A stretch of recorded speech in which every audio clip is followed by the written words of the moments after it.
Hi there, it's Jackie Hill again with another Stop Smoking for Life tip. Now today's video, the tip I'm going to bring you today is on the subject of willpower. Now throughout all the years I've been working with people, helping them to stop smoking, I've realised that the number one biggest mistake that they are making is that they are relying on their willpower to get them through. Now, did you know that the actual success rate of people relying on their willpower is around 6%? So that figure alone just tells you that it doesn't work. And if you're embarking on a stop smoking program using willpower, then I'm afraid to say you're setting yourself up to fail.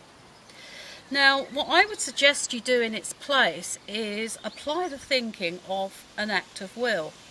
And I'm going to explain that in a few moments, but before I do, let me just tell you why using your willpower is so difficult. Now, when you use willpower, you're exercising what is known as your conscious mind. And your conscious mind is where your intelligence, your intellect, where you rationalise and make sense of the world, that's where all that happens. Now, the problem of your attachment to smoking isn't in your conscious thoughts, because if it was, it would be so easy. You would just say to yourself, I'm not going to smoke anymore, and that would be the end of it. If you've got an attachment to smoking, it usually lies in the subconscious part of your mind. This is the part that is much more powerful than your conscious mind, and it's the part of your mind that holds your emotions, your imagination, your creativity, and your belief system. Now, the problem is if you're using willpower to stop smoking, then your subconscious mind that doesn't have all those intellectual reasons why you should stop, but works on a more emotional and more belief system, believing myths about smoking, suddenly feels insecure, doesn't understand why you want to stop. And because your subconscious mind feels that insecurity, it will protect itself and will try to protect you by resisting the attempts that you're making to stop smoking. Now, when your subconscious mind resists anything you do, then you really are up for a battle that you're going to lose. Because if you imagine for a moment that your mind is like an iceberg, now the top half of the iceberg is the bit that you see above water, and let's, for argument's sake, for this video, call that your conscious mind. Now that's the bit that everybody sees and is aware of.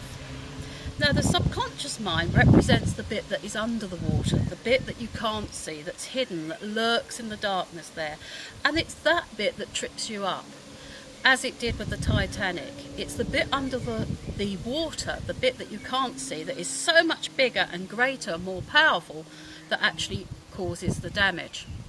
Now, I'm not saying your subconscious mind is out to damage you. In fact, the very opposite of that statement is true. It's there to help you. And because it doesn't understand, because it works from a basis of emotion and is beliefs instead of logic and rationality, it will try to do its best to preserve the status quo. So what you have to do is convince your subconscious mind and actually make friends with it and bring it along. And you do that through a process of what I'm going to call as an act of will.